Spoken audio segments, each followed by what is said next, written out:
Hey everybody, welcome back to another video. Today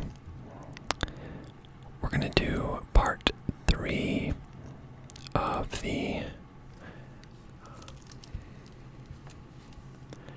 Secret Journeys of a Lifetime. I think I'll eventually do more parts of this, but for now I planned 3. So let's take a look at what we've read so far.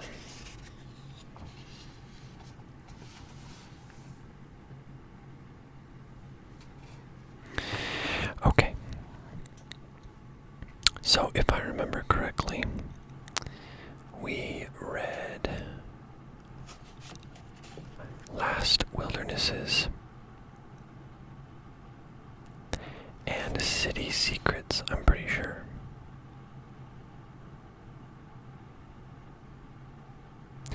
So, with it being later in the year, getting towards winter, I thought it would be fun to talk about Island Getaways today. Now, before we start, a couple of things. Number one, I've got some Chewy candy today. This is actually really interesting stuff because it's from a website called SoccerBit. I actually got this idea for this candy from another artist who I came to learn actually passed away, but her videos are still available. I think it's Sassy Snacks ASMR, I want to say. I'll put a link to her channel in the description. Anyway, she ordered like a bunch of the candy from this place, and I was actually delayed about a week in filming this video. And so I haven't gotten to it yet. But as you can see, it's kind of been picked through because I have low self-control and I couldn't help myself. So I'm gonna eat some chewy snacks while we read. And the other thing is, I wanted to thank everybody for watching. As of the time I'm recording this video, I'm up to 58 subscribers. So awesome. Really excited. Whenever I release a new video, I'm getting like a lot of buzz and hype around it, and it's the best. And I want to thank you all for coming back and watching.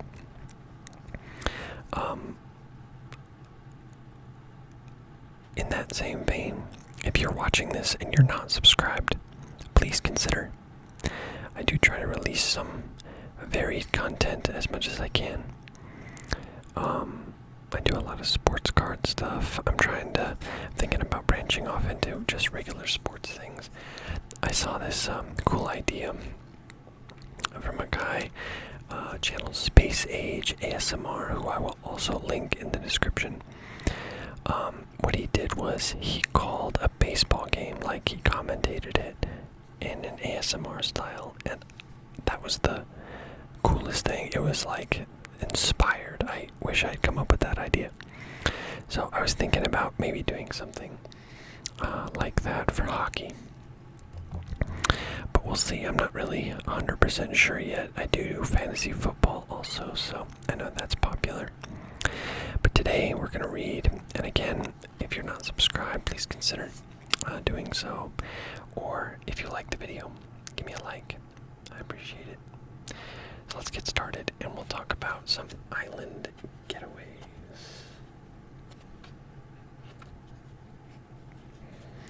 Okay, we need page 78.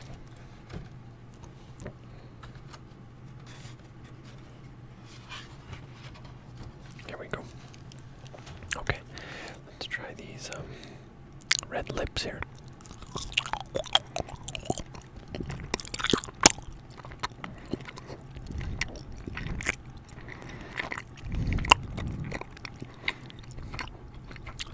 chewy, like more than they look.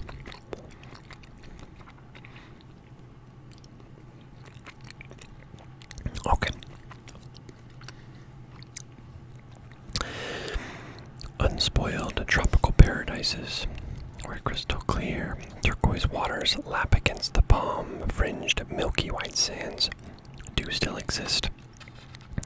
Remote, self-contained, and laid back, these tiny pinpricks of sun-drenched land jutting out of the balmy waters of the Caribbean, the Indian Ocean, or the South Pacific seem to be the embodiment of heaven on earth. But island retreats come in many different guises. Isolated, icebound South Georgia at the gateway to Antarctica, or Spitsbergen, known as the Arctic's answer to the Galapagos Islands, rewards the adventurous traveler with life-affirming views of the natural world, or for sheer otherworldliness. Head for the island of Socotra off the Horn of Africa, where an alien-looking landscape harbors a collection of weird and wonderful plants found nowhere else on Earth. And in many parts of the world, from the outer Hebrides, I believe it's pronounced, to the coast, or Hebrides, to the coast of South America, it is the people themselves with the unique history, culture, and folklore who help make their island such a truly magical and unforgettable destination.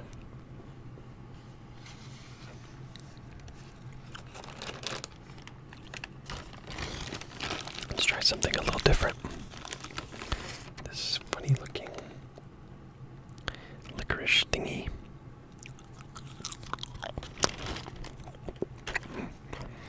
Interesting.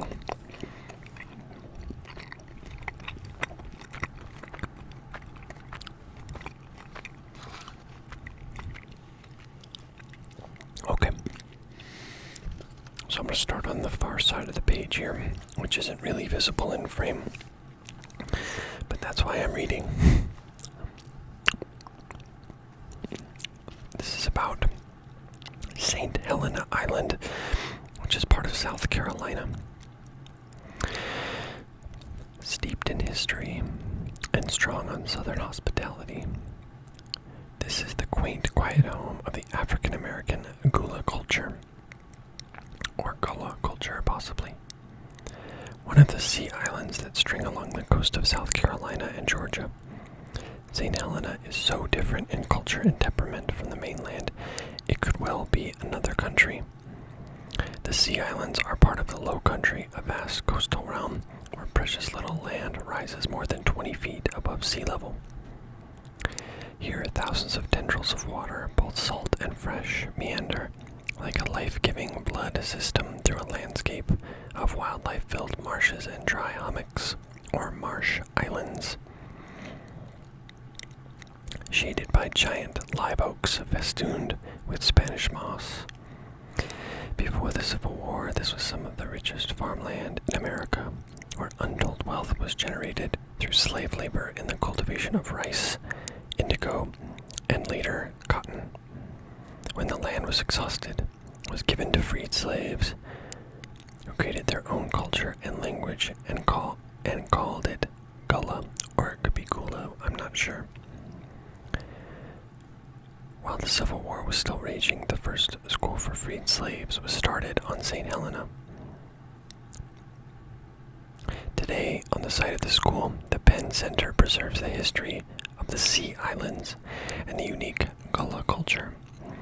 Spend your days climbing the historic lighthouse and combing the beach at Hunting Island State Park, kayaking the marshes, visiting the Penn Center, or shopping for Gullah crafts, including finely woven seagrass baskets.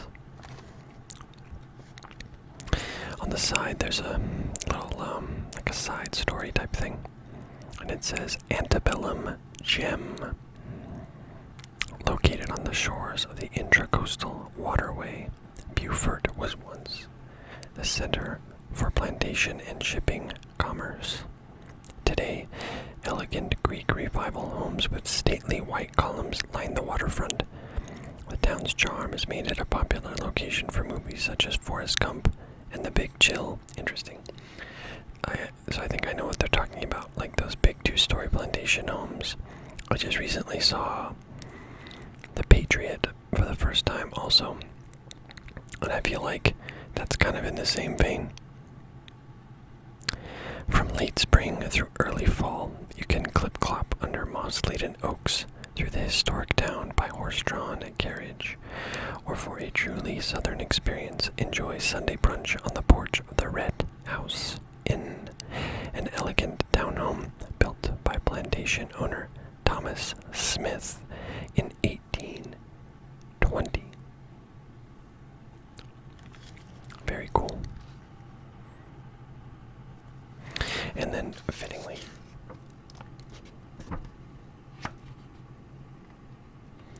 kind of bend the page up there. The picture is as freshly caught shrimp in season from May through December can be bought straight off the boat. So, very Forrest Gump. I'm gonna try this sparkly looking raspberry thing.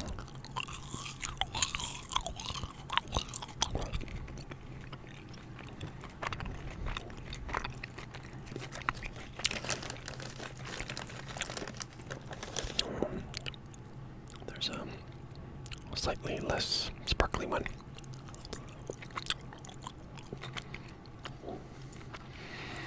Like a little chewy heart.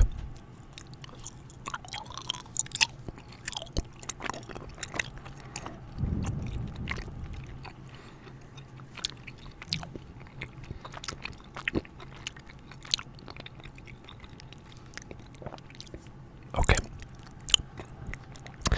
So moving to the next page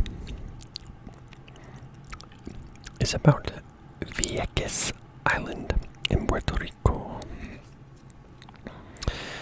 With its military past behind it, laid-back Vieques is reinventing itself as an eco-tourist destination.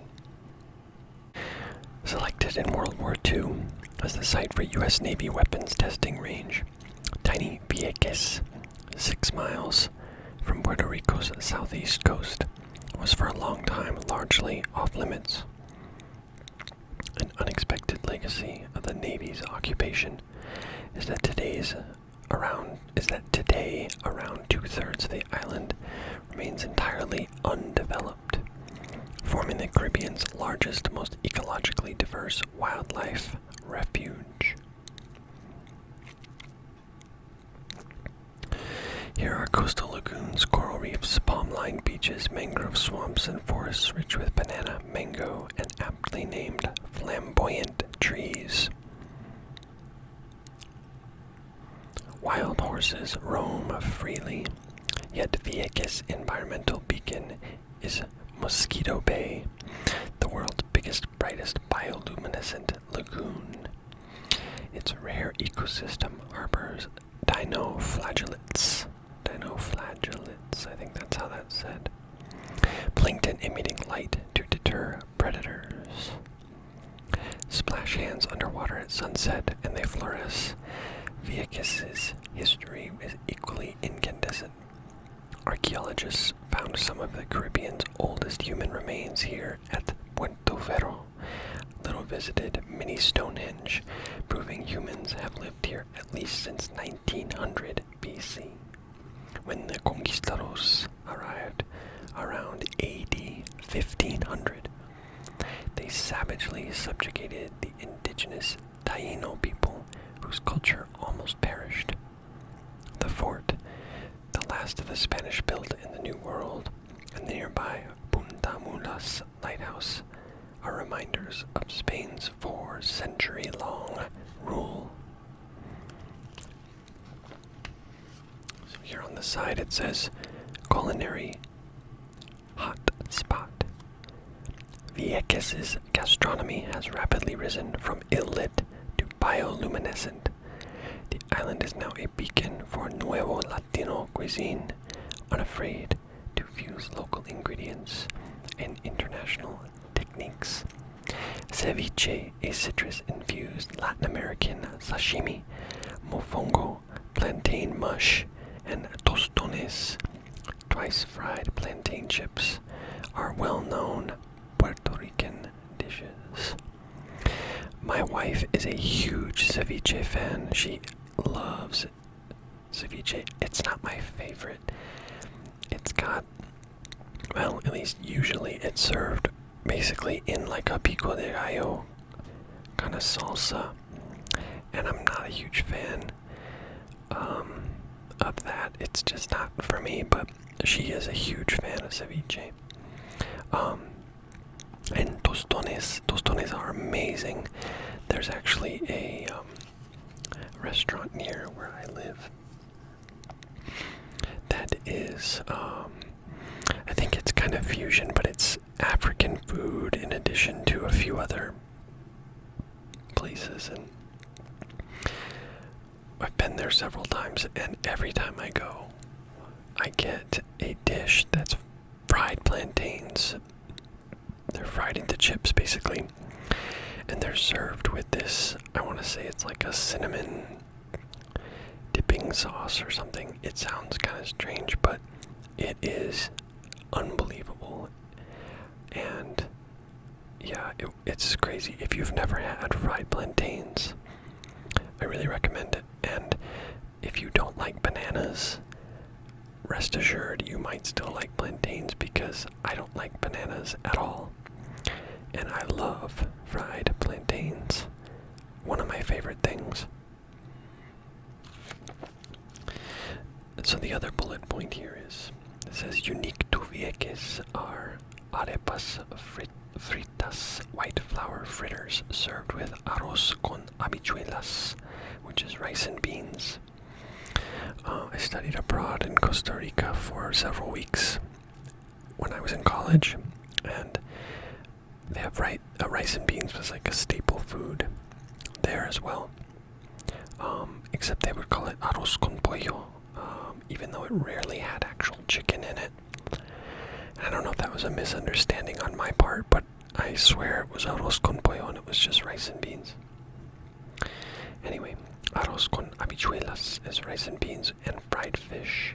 The signature alcoholic drink is a bili, a mix of white rum, seasonal fruit, perhaps quenepa, mamonchillo, pajuil, cashew fruit, tamarind or passion fruit, and white sugar. Boy, that sounds really sweet.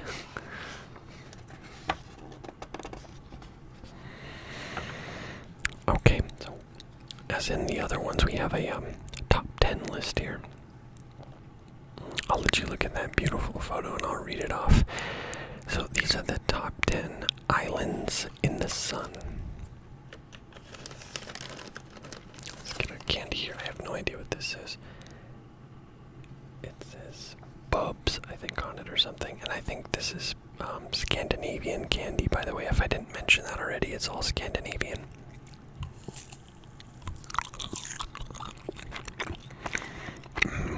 So the yellow half was kind of lemon, citrus.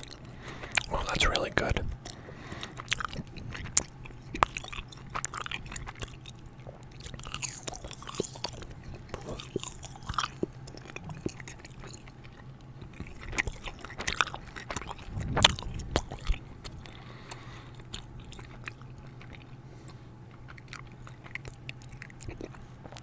Okay, so this top 10 list says these tiny specks in the ocean might be difficult to find on a map, but once there, you'll feel as if there's nowhere else on Earth. Number 1. Eleuthera, I think it is. Eleuthera, Bahamas. English Puritans landed in 1648 and named the island after the Greek word for free, which is exactly what today's visitors feel when they set foot on the glistening pink and sugar white beaches that ring this 110-mile-long ribbon of land. Peace reigns over the colorful island of colonial villages. Rolling acres of pineapple plantations, red rock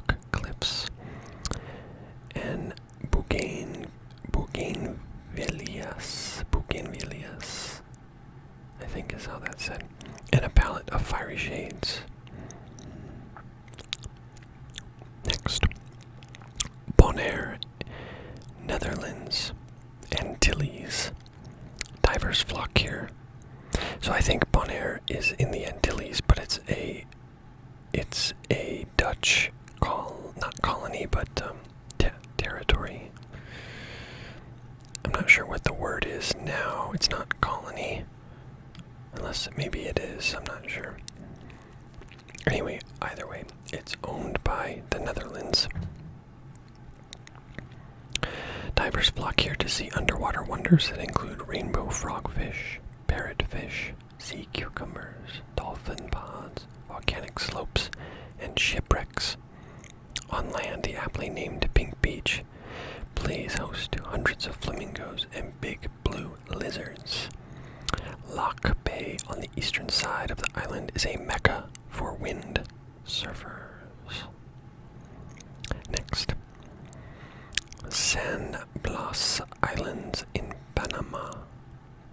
A short 20-minute flight from Panama City transports you to the islands of the Cuna, which have maintained their distinct way of life for centuries.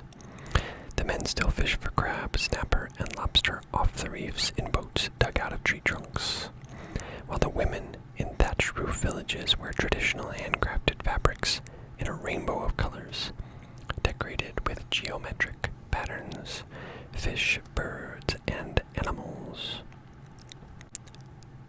Ilha Grande in Brazil. Treks into protected pristine rainforest reveal rarities such as brown howler monkeys, maned sloths, and red-brown Amazon parrots, and broad-snouted caiman.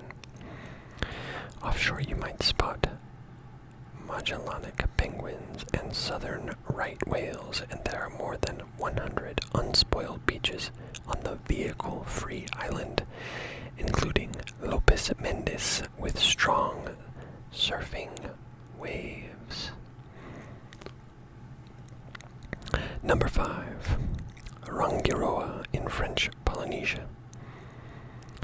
Hundreds of tiny islets wrap around a large, deep lagoon like a pearl necklace. Along a few roads are small villages, coral churches, and overwater bungalows. The lagoon's turquoise waters can be explored by a glass-bottomed boat. Number 6. Koh Rong, Cambodia. Deserted beaches, one small fishing village, and a few thatched roof huts flank the calm, clear waters of this rarely visited island, accessible by boat from Sihanoukville. The sands on the Snowdrift Bay are so powder soft that they squeak underfoot. Next is the Cocos-Keeling Islands in Australia. The 600 or so inhabitants of ethnic European and Malay origin live in splendid isolation in the middle of the Indian Ocean, with coconuts their only cash crop. North Keeling Island is home to the only surviving population of Cocos buff-banded rail, the island's only endemic bird. Lakshadweep, India, meaning 1,000 islands in Sanskrit. Lakshadweep, in fact, comprises just 36 islands, 10 of which are inhabited.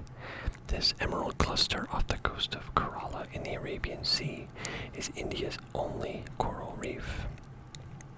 Lagoons rich in marine life make it a beacon for fishing and water sport enthusiasts. Uninhabited, Pangaram is the ultimate getaway from it all destination.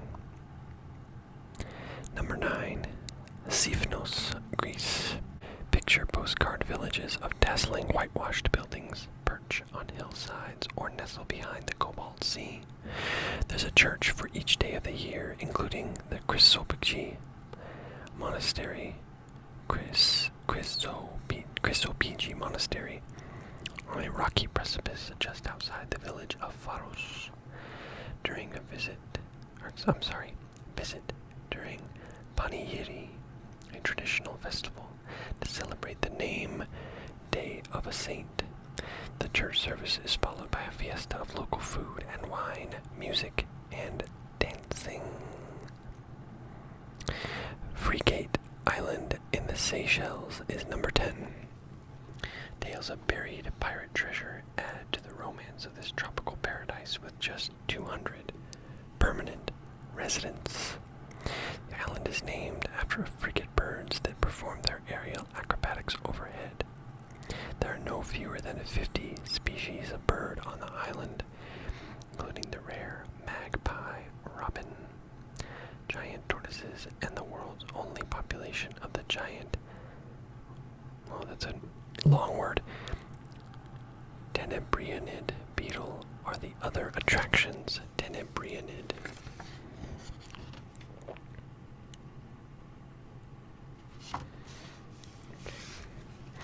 I think we'll do one more on the left side here. So this is in the Lesser Antilles, Saint Barthélemy or Saint Barthélemy, possibly. Bon vivants are drawn to this tiny sliver of rocky, hilly land that oozes French sophistication and culture. And style. We have another candy burst here. Let's see what we have here. Sour, probably.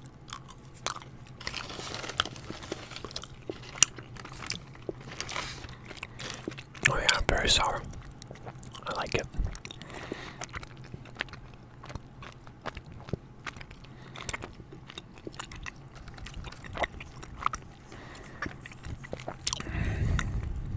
Oh, okay, actually. This just occurred to me that this is St. Barthélemy or Barthélemy is just St. Bart's. I guess I didn't realize that before. Try this like Coke bottle looking thing.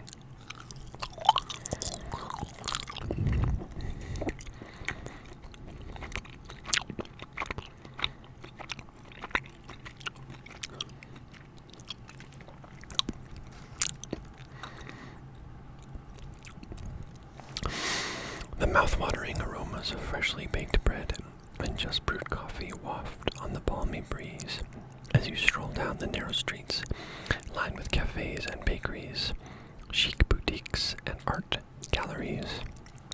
Gustavia is the capital of St. Bart, and like the rest of the island, it's incontrovertibly French. Although its name after Gustav III is a legacy of the near century the island spent under Swedish rule from 1784. Today, the island is a collectivity of France, with French the dominant language, culture, and cuisine. Some islanders still speak age-old Normand or Breton dialects, and at the fishing village of Coruscant, older women don traditional starched white sunbonnets known as quichenots. Catch the waves at Baie de Saint-Jean, at the opposite side of the island from Gustavia, a haven of designer boutiques, gingerbread cottages, beachside bistros, vividly painted bungalows, and brightly colored skiffs.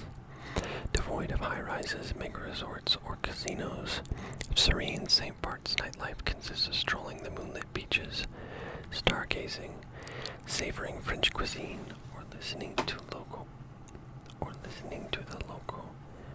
béguine music, either béguine with drums and tibois rhythm sticks, or orchestral béguine with vocals usually sung in Creole. So we'll talk about this little side part here. Bumpy landing. Flying directly into St. Bart can be an adventure because the runway at the small airport is just 2,170 feet long.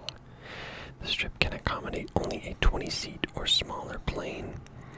The real challenge comes as the plane almost skims a mountain peak and then immediately drops down to the runway.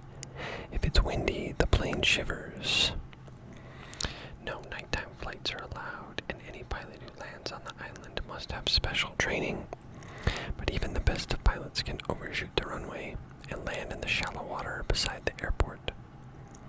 Passengers might get their feet wet, but otherwise a water landing is relatively harmless. Doesn't sound super harmless.